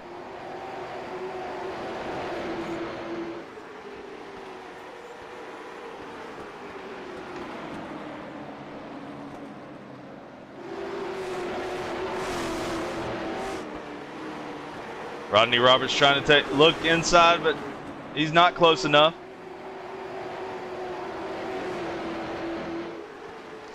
These cars are spread out with 24 laps to go. We have went over the halfway point. Dylan Davis has led almost all the laps other than the first few. It's interesting to seeing everybody try and manage these bumps going in and out of the corner. I think it's scaring some people. I think it makes it interesting. You don't have it just. That's the guys.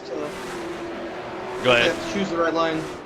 Absolutely. You don't have a smooth surface just to go wherever you want. I think that's an interesting racetrack.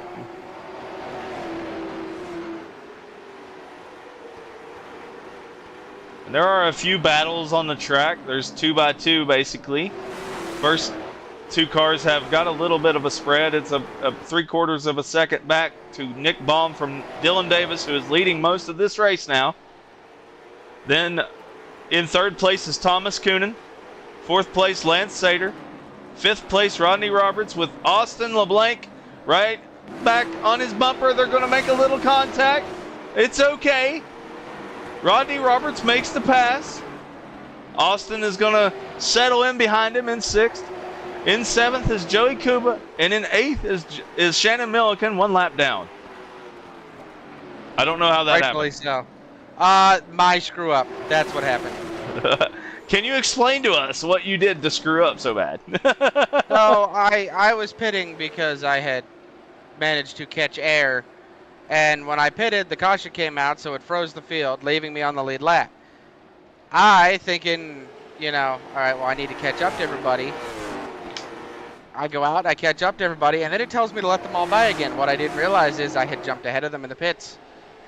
And it was 1 to go, and I was stopped, and then I realized I was sitting where the pace car is supposed to go. I'm like, oh, that's not going to work. So I moved a little bit forward, and then it black flagged me, and everything went to hell. iRacing, folks. It's not perfect, but it's fun. So we're watching as Dylan Davis is just cruising out here in the lead with 17 laps to go over Nick Baum. Nick Baum is just looking to secure his championship hopes.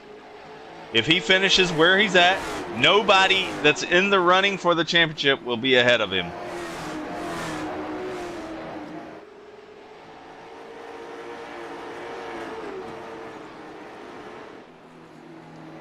I am checking on some stats just to confirm. Yes, Austin LeBlanc is 6 points back of Nicholas. That's my bad. Baum. Oh, what is going on? I missed. You're in EOL. That was Coob on Austin. I watched that happen. I really didn't want that to happen. Yeah, Dylan Davis did not want to see that take place. He was this is the cruising. second time I've messed you over with a caution. So let's I need see. clarification. Is it go on green or go on leader? It is go on green. It is It's go on green. We had that was a jump, so that's going to be a warning for him. But from what I understand, he lifted anyway, so that it didn't go that way. Yeah, Nick, I realized I jumped, so I let the top 3 guys by, and I'm like, I don't want that big of a lead. I did not deserve it. I did not race you guys, so I kind of want to race you guys now. So hopefully, just clear it up.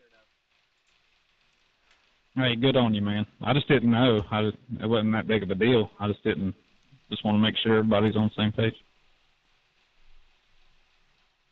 All right. Yep. It's the 11 and the 93, and 17 ARCA braked it in there. I did. I absolutely did.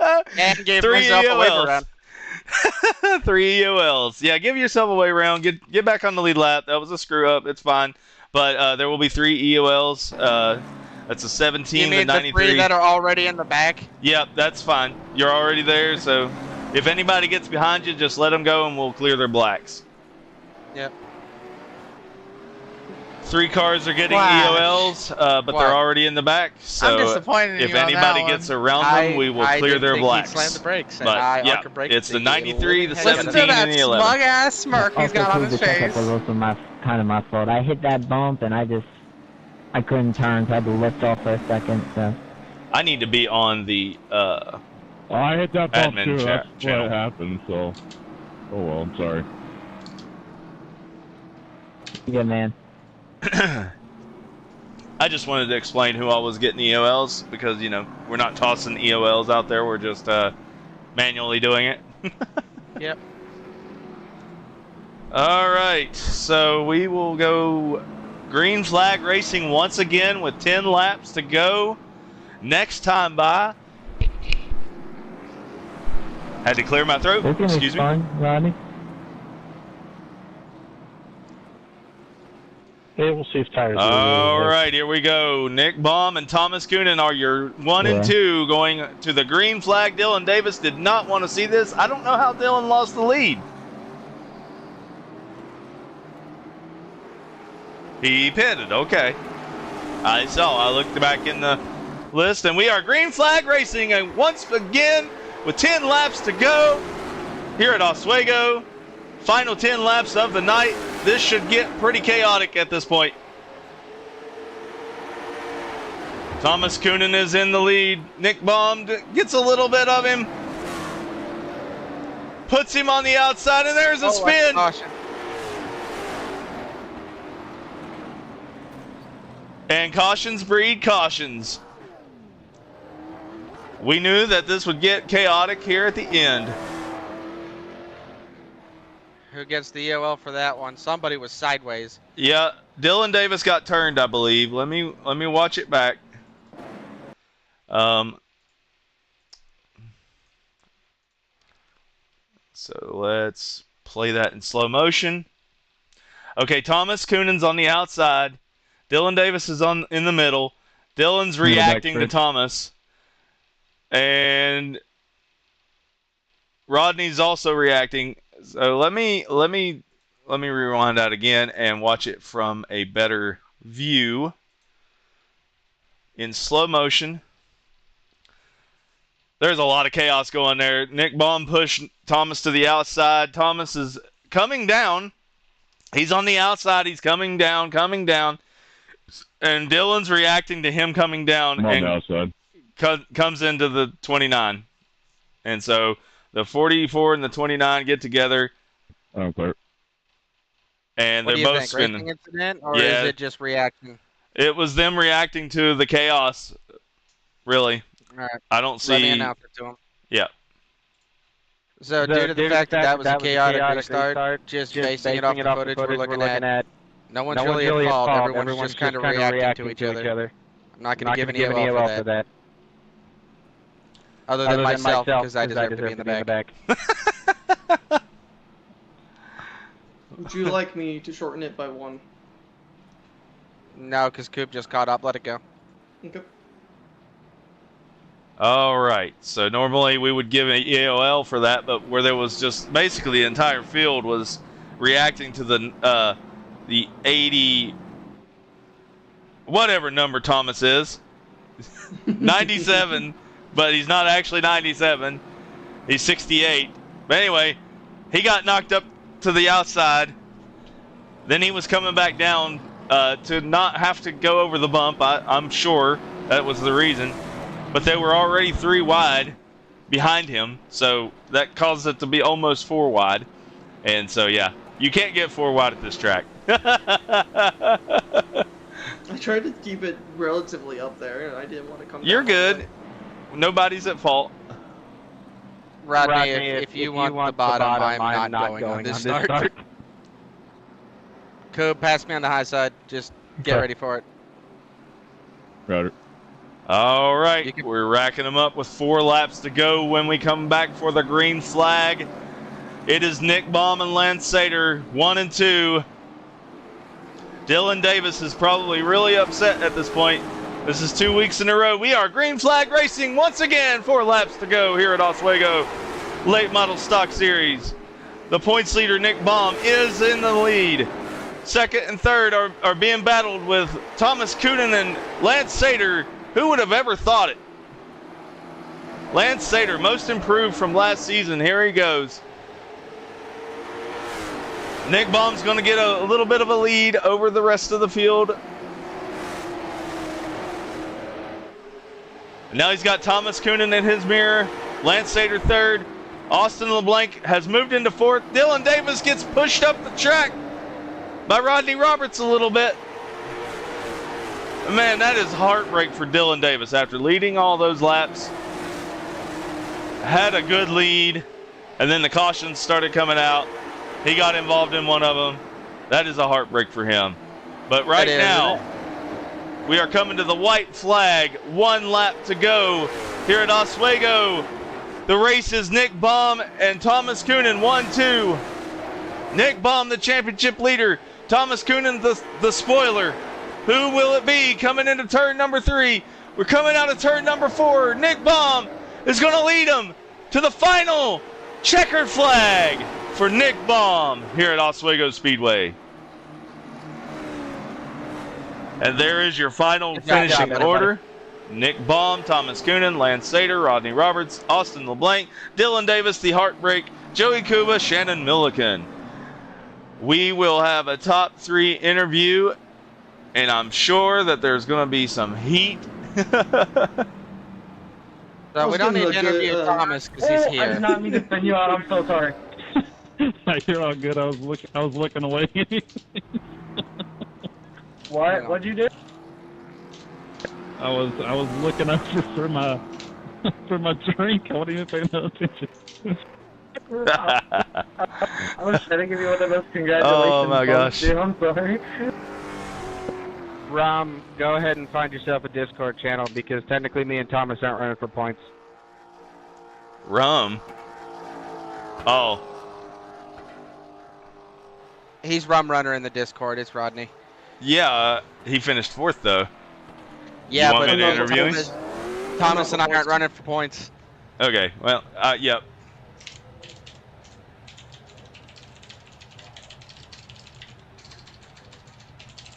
All right, we'll wait for our race leader and points leader, Nick Baum. In the meantime, I'm going to save this replay. So I apologize for everybody that's watching.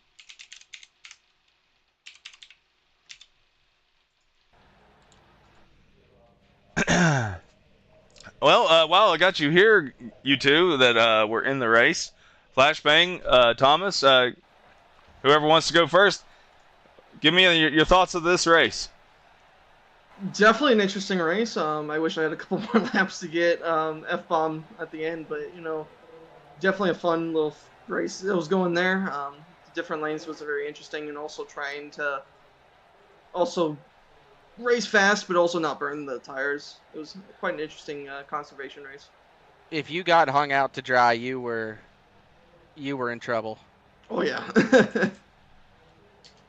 But it was a very interesting race. I was that really one, close. you could probably leave this track in every one of your series, and you're going to get an interesting race. That one was clean, but still had cautions kind of deal. It was fun. Mm-hmm. Yeah, there was a few cautions. I want to see if Racing Reaper wants an interview.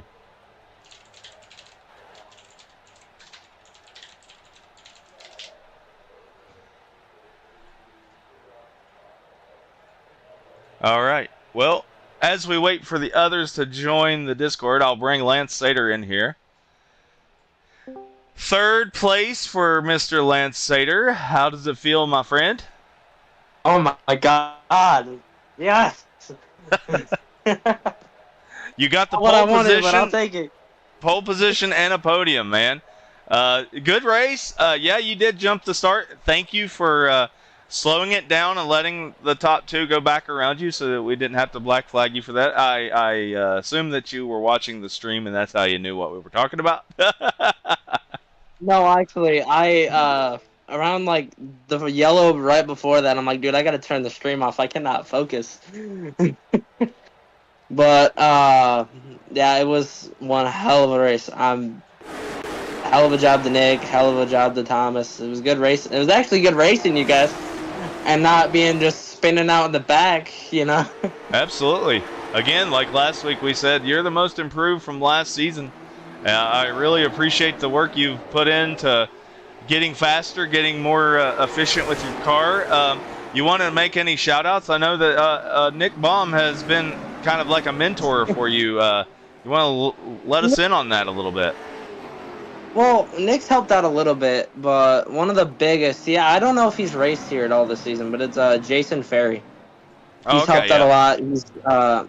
He helped me with the official racing. He helped me learn the modifieds, and then the EPI's late model stock guy, of course. I told them, I'm like, you'll never hear enough thank yous from me. You've helped me go from a 600 I rating D class driver to to I DNF twice today. We don't talk about that. To like a 1100 to 1300 I rating C class driver who's able to go in and win an official race or two. Absolutely, man. Well, we appreciate you racing with us. Good.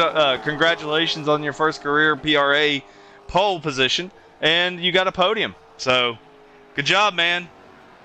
Thank you. I was so nervous. I thought at least Nick was gonna, because he was the only one in practice that was close. I was thinking, I'm like, oh, he's gonna get me. I'm gonna start outside, and I'm just gonna drop to the back at the start. But thankfully, that wasn't in the cards. So. Absolutely. Well, we thank you for coming again. Next week is Bristol Motor Speedway. Are you going to be here for that? Hopefully, yeah. All right, that'll be our season finale, and after that is done, we will be going to super late models next season. Ooh. I knew you would like to hear that. I'm really gonna have to learn my car control. Yeah, all right. Absolutely. Well, we thank you, and we'll see you next week, buddy. I'll see you next week. Thank you. You're welcome.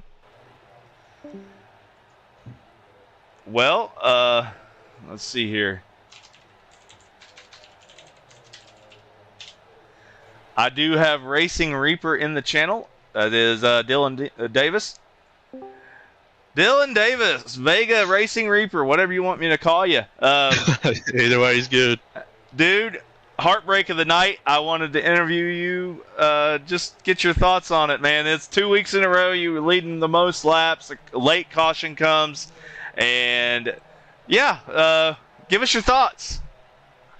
Yeah, I was not wanting that caution. Felt like I had a pretty good run right there. And last week, everybody pitted, and I didn't pit, and it hurt me. So I was like, this week I'm pitting regardless. And that put me in the back. And then that caution I was in, there wasn't really nowhere for me to go. I think it was the Red Bull car. I'm not sure. He kind of went wide and was coming back down, and I was trying to give him room, and there was somebody under me, and it just wasn't nowhere for anybody to go. Yeah, that's why we didn't give an EOL for that, because what had happened there was contact in the front between the 22 and his number's technically 68, but that he's got the wrong sim stamp number on there. But anyway, the 97 Red Bull car, they had contact, and he went really wide.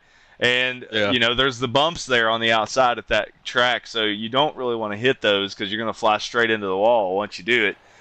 And so there's not a whole lot of room to go 4 wide there. No.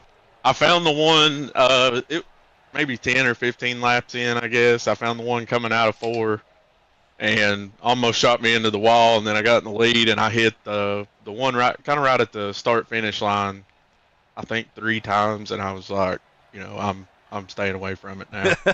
Yeah, I know where it's at. I'm not going back. Absolutely.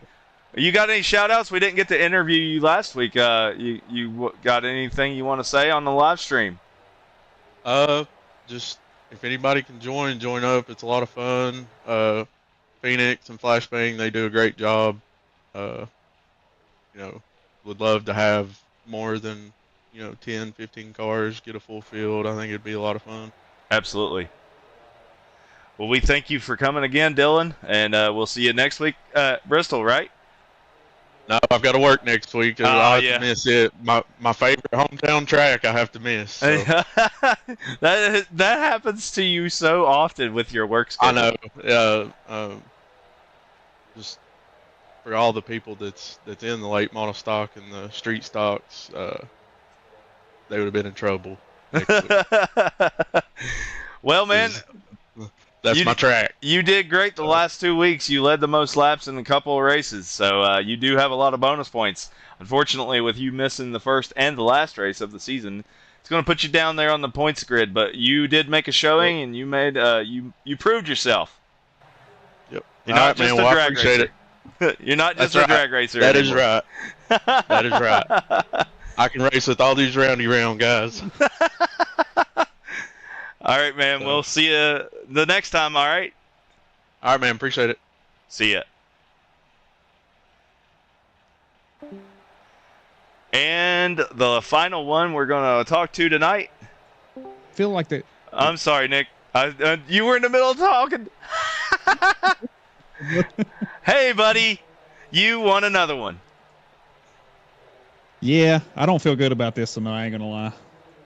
Why's that? I ain't gonna lie. That next to last restart, Thomas had a really good start on the outside line, and we go into 3, and this is kind of what caused that last caution there.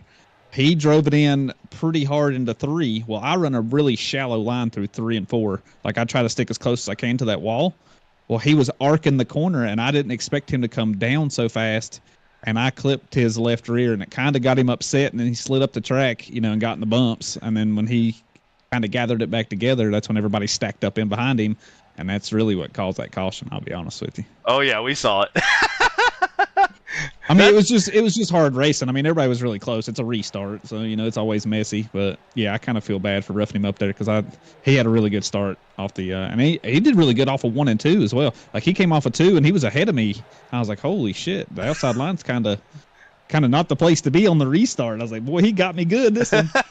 So yeah, I kind of feel bad for him. I'm glad that he got second place though. I mean, he deserved one of them top spots, man. But I really hate that it kind of went down like that. I'll be honest. That was the reason why we didn't give any EOLs for that last for that incident, because basically the entire field was involved. So it was it was just everybody trying to avoid a wreck, and that's, I mean, that happens at short track racing. When you're already 3 wide and you make it 4 wide, it's kind of tough. At a track you can barely go 2 wide at. Yeah, and we were kind of on a mixture of, some people had fresh tires, and the guys up front had the had the old tires, and we were just really pushing hard because we knew they were going to come if we didn't get on with it at the start. So I don't know. It's just good hard racing, man. I enjoyed racing Thomas there, but I apologize, Thomas, officially. I'm sorry, man. It's all good. And I feel bad for Dylan too, man. God dang, he was running so good, and he took the gamble, rolled him fucking dice and went to pit lane. And I said, oh boy, that's ballsy with less than 10 laps to go. But you didn't know because we were falling off so bad. We were probably 3 to 4 tenths slower, at the end of the race than we were at the beginning of the race. So I mean, it was a smart move. I just think he ran out of time and got into that trouble, in that last caution there, and that kind of ruined his race. But yeah, man, he was fast. I think if we'd have stayed green, I don't think I could have caught him. He was gaining about, I don't know, close to a tenth of a second a lap sometimes, on some of those green flag runs. So it's a heartbreaker for him again, man. But hey, he had a good run at least. Absolutely, and next week he's really he's upset because it's his home track, Bristol. He's upset he can't make it. So yeah, it would have been a nice race between you two Tennesseans. Yeah, man, I can throw a rock and hit that racetrack. That's how close I am. That's how close he is too. You guys probably next door neighbors. Yeah, we probably go to the same Walmart. I'll be damned. Well, you got any final thoughts before we close off for the night?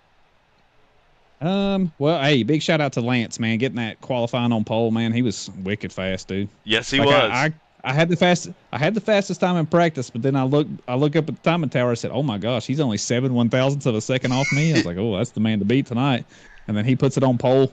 And I think if he wouldn't jump that restart, I think he would have drove off. But big hats off to him for letting us by, because I think he didn't feel good about it. So he didn't even have to do that, but it is what it is. But yeah, shout outs you guys, man. I appreciate you guys putting this stuff on, coming out here and officiating and stuff when you have to. I know that stuff's not fun. I used to do it, so no thanks. I don't want to do that again, but appreciate you guys doing that. And everybody coming out and racing, man. Like everybody here, they're fun to race with. Like nobody's like racing you dirty. I mean, it is a little rough because it's short track racing and we only got 50 laps. I mean, hell, you kind of got to stick it in there sometimes. Yes, you do. But I mean, I respect everybody out here, man. I appreciate everybody coming out and racing. It's a good time here, man. And we respect you as well, man. We respect Well, I you as love well, this. and you have your own community if you want to give a shout out on the live stream for it. Yeah, the Bomb Squad boys, man. Where you at? Representing. They were over here watching. They were sending me DMs on Discord when I got over here. They were telling me good job. So appreciate you guys very much for watching and tuning in the stream and stuff. Appreciate you guys a lot. I know I'm not the fastest guy out there, but boy, I like to have a good time. As do we, man. Well, we thank you for coming again, and next week, I think if you just make the field, you might solidify your championship for the late model stocks. So, congratulations ahead of time for that. Well, sometimes it's better to be lucky than good. So, I'll take a little bit of luck this season. I'm going to try. I am going to try the super lates next season. I don't like the super late models, but maybe I'll learn to love them. Maybe everybody else sucks as bad as me in them things. I don't know. You're gonna do that for little old me. I appreciate that. I mean, hey, I'm gonna come out and race. That's why I raced street stocks tonight. I mean, I think you guys need the support. You guys are putting a lot of work into this stuff, so appreciate it, man. We'd like to get 15, 20 guys out here every week. That's like the sweet spot, I think, because you get up into the 30s, which is okay. It gets chaotic. It gets chaotic, especially with EOLs coming out. I would rather race with 8 good racers than 30 mediocre racers. I agree with that. I can do that. I can go to official races and do that. But I don't want to do that. Like I enjoy. That's why I like the league format, man. Everybody gets to know one another. You build this kind of, we're all doing the same thing, but we're all competing at the same time. It's pretty fun, man. Absolutely. We always thank you for coming and appreciate you joining us and supporting us, buddy. Red Bull or Flashbang, you got anything to say before F-Bomb leaves? Congratulations. Both of you. Flashbang first. Yeah, GG's, man. Congratulations on your win, and thanks for the shout out. We appreciate it. Come on, people. Man, thank you. And Red Bull. Well, congrats, man. Good racing, man. Congrats on that win. Yeah, appreciate you, buddy. Yeah, man. Yeah, I think we keep putting on a show like this. We'll have a few more next season. Absolutely. I think we can coax some people into it. I want Raven Striker to get his ass out here and race on the track because I know he's faster than me. I've missed him this season. That's for sure. He's been in the chat. He's been too busy playing the finals to hop into iRacing. Oh, hey, don't fault a man for the finals because I've been playing that too, and it's his fault. Oh no. Yeah, we appreciate you guys, man. Well, I'm going to sign us off of the live stream. Everybody that's watching on PRA Network 2 on YouTube and PRA Network on Twitch, thank you for watching. We'll see you next week at Bristol. We'll crown some champions. Woohoo! Have a good one.